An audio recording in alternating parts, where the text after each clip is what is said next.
Kaya yung unang itlog niya, in-incubator ko. Ito yata ang galing sa incubator. Oh. Ito yung galing sa incubator. Oh. Ito isa na to. Baling tandaan nito sa kanila, 2 araw. 2 days ang tandaan nito sa kanila eh. Yan bali yan nuts yan December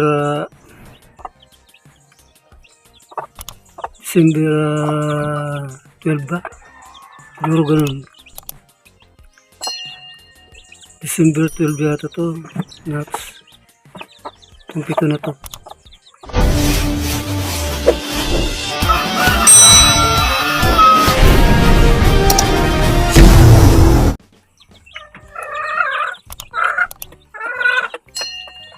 Ito pala yung mga bagong sisiyo ko.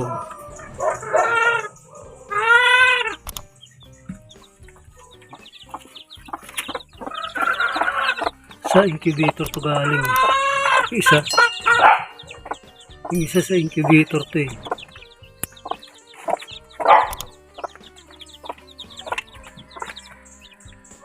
Yung isang sisiyo dito, yung incubator ko eh. Kasi yung bang ang dami ng itlog niya. Kaya yung unang itlog niya, in-incubator ko. Ito yata ang galing sa incubator. Oh. Ito yung galing sa incubator. Oh. Ito isa na to. Baling tandaan nito sa kanila, 2 araw. 2 days ang tandaan nito sa kanila eh. Yan bali yan nuts yan December 12 ba? Siguro ganun. December 12 yata to. Nuts. Itong 7 na to. Tapos ito December 10. Pero December 9 nasa labas na to eh. Kasi hindi pa tuyo. Kaya ito yung nauna eh. Ito isa na to. Yun ang matanda sa kanila eh. Ito yung pakpak niya mahaba na. Nauna na 2 days yan eh. Bago ito nuts eh. Ito nuts talaga to sa yung natural nuts. Inimliman niya kaya hindi sila magkasabay na nuts. Nauna sa incubator ng 2 days eh. Yung una kong linapagto dito, ayaw niya lumapit eh. Ayaw niya lumapit sa inahin. Buti nga ngayon lumalapit na. Yan, may siksik na siya. Mag-isa lang kasi siya nung una dito eh.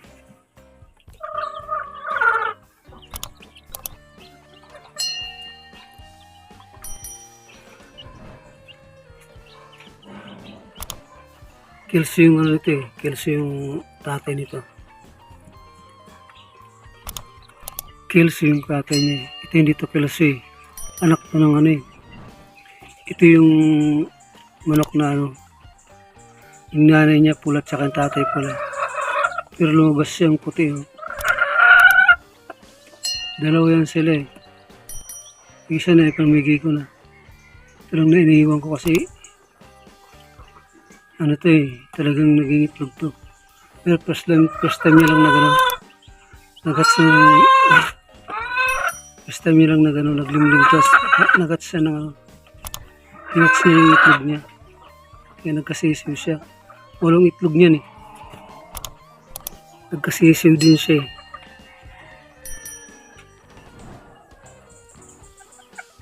Bali pang pangalawang itlog na yata niya to. Yung una hindi napisat eh dahil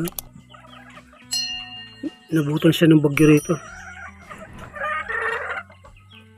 Kaya ang hirap yun puro yung itlog hindi na ng mga nabugok lang. Hindi nagiging sa incubator, hindi yan buhay dahil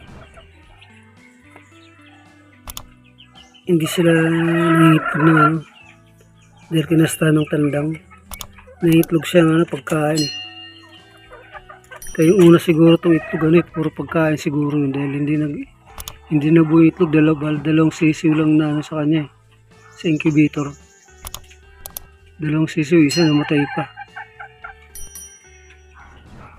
Namatay siya yung isang sisiw kasi ano eh, hindi nakalabas sa itlog, yung itlog niya nabaliktad.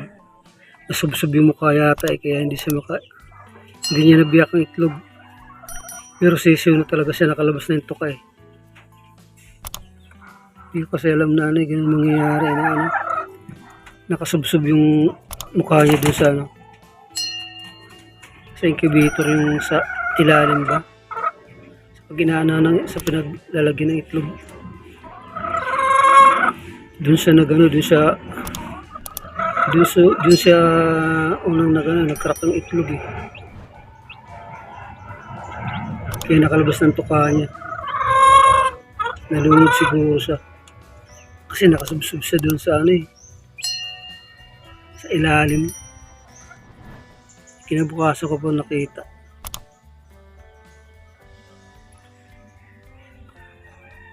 Krak krak krak. Kaya yan. Kilos ang tatay niya. Ito yan. Yan.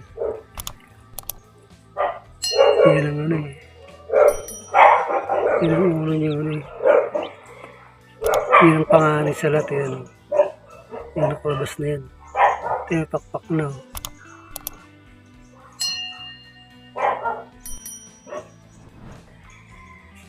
Dahil magwa 1 week na siya eh.